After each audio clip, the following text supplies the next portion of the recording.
I don't think much more can be spoken about George Washington, first president of the United States. But actually there is a lot we could talk about, because while we know him as the first president, I personally don't think his time in office gets the attention it deserves. And one of the key events that occurred during his administration was a little event known as the Whiskey Rebellion, often considered the first major test of the United States Constitution we are presently governed under. And we're in the town of Bedford, Pennsylvania, where Washington made his headquarters during the Whiskey Rebellion. Let's go explore it.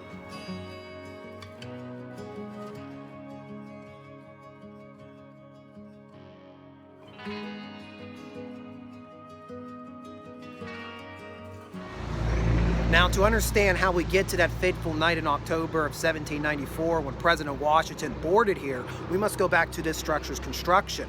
It was built in 1771 and it's constructed out of local fieldstone. There's an addition to the back of it that was initially timber, and it looks like they've cemented over it at some point, but the original portion was just what you see on Pitt Street today. That was the first structure established.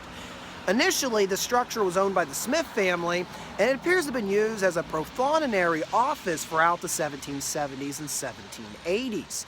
Now, it got the name Espy for David Espy, who purchased this property starting back in 1989 and rented it for the rest of his life.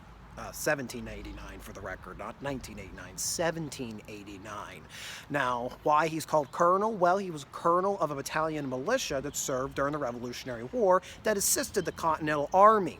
And that would put him into the periphery of then General Washington, and be important for what happens later on. Espy was actually from Lancaster County and moved out here as a young man just as Bedford County was being settled. And that put him in good position to become an early civic leader in the area. Amongst the positions was profanatory. Oh, what a shocker. So he too has profanatory. I don't know if he actually had the office in this particular house, but he was the profanatory of Bedford County, began in 1778, and he also was it in 1790.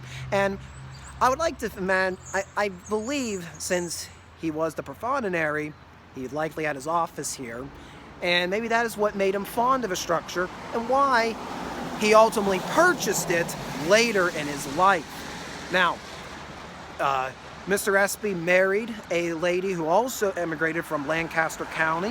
Her name was Jane Woods, and they ended up having 2 children. Eventually, David Espy was living here with his wife, his children, and also with his nephew, Josiah, who decided to live in Bedford County to learn how to become a politician, essentially, from his uncle as the rest of the family kept moving further west. And that'll bring us to October of 1794.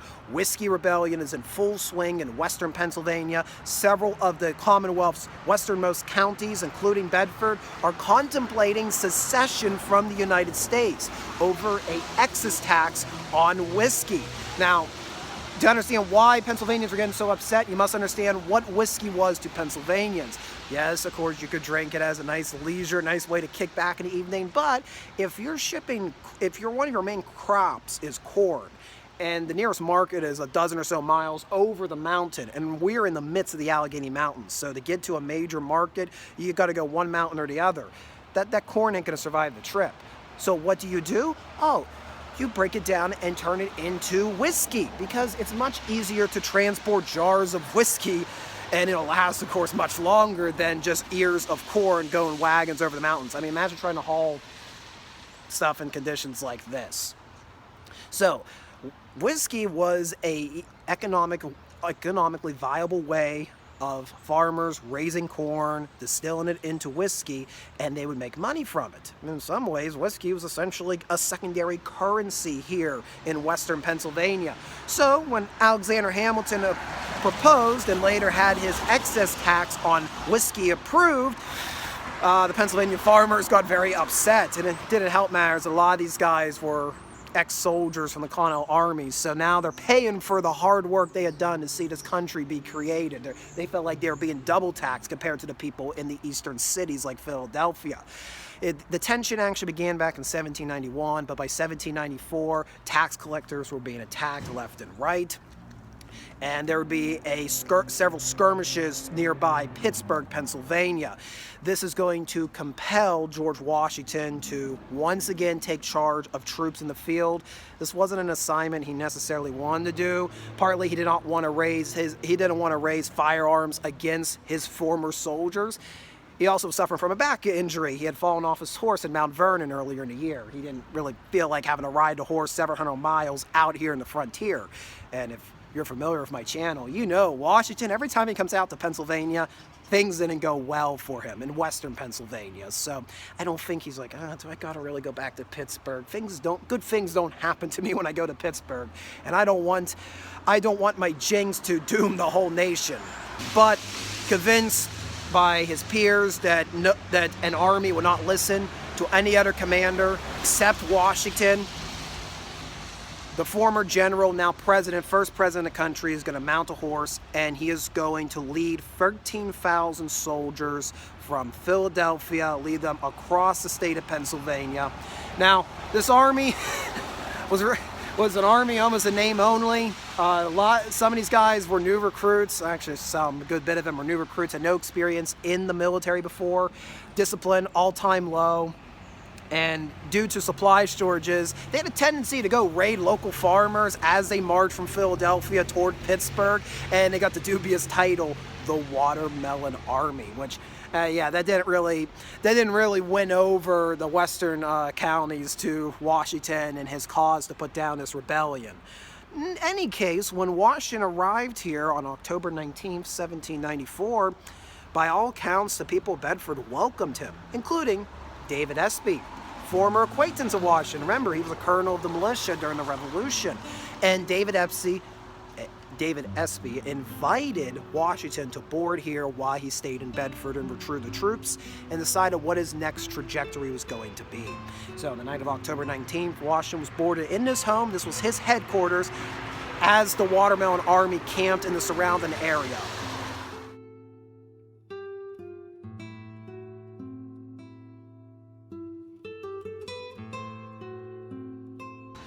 So, as Washington stayed here tonight, he would have been getting intelligence coming from Pittsburgh from his peace delegate that had been sent out by the federal government several weeks prior to try to broker a deal with the whiskey rebels.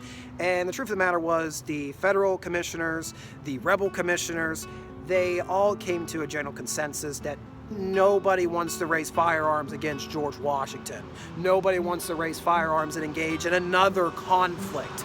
While there still were certain individuals that were willing to hold out to the end and they were going to fire upon the federal army, who, regardless who was in command, most people were not going to raise a sword against George Washington.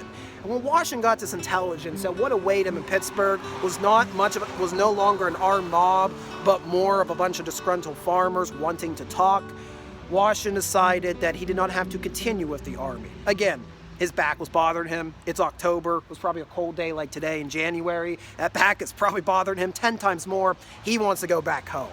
So he decides here at the Espy house, he is not going to continue with the army. Instead, he's going to give command over to Light Horse Harry Lee. And you might recognize that name because that is the father of Robert E. Lee. So Light Horse Lee is going to take charge of the Watermelon Army and lead them the rest of the way Pittsburgh. There will be no major battle when the army arrives in Pittsburgh. Rather, they'll search around for wanted suspects that they had listed too. Now, David Espy would have had quite the tale to give about the first president stayed in my house during the first major crisis of our nation, our newfound nation after we declared independence. Except for the fact he had died less than a year after the Whiskey Rebellion, died in 1795. And the house ended up going into the care of his daughter, and his son-in-law, Mary Espy, had married a Dr. John Addison in the area, and they lived most of their lives out here in the Espy house. And when they end up dying, it was by that point pretty well regarded as a historical structure, and that was one of the reasons why future generations owned this property, preserved it. They realized the historical legacy. This small but pivotal moment in Washington's presidency transpired right inside here, inside this house. And it's been a variety of different things over the years. The bay window, I believe, was installed when it was a bakery at one point. But today, well, the current business is quite ironic. Just recently, the building became owned as part of the Espy House Whiskeys. Oh, the irony. And there's some awards here for the new distillery on display in the front window, including a letter from 1984 from Ronald Reagan when this house was put on the National Registry of Historic Places.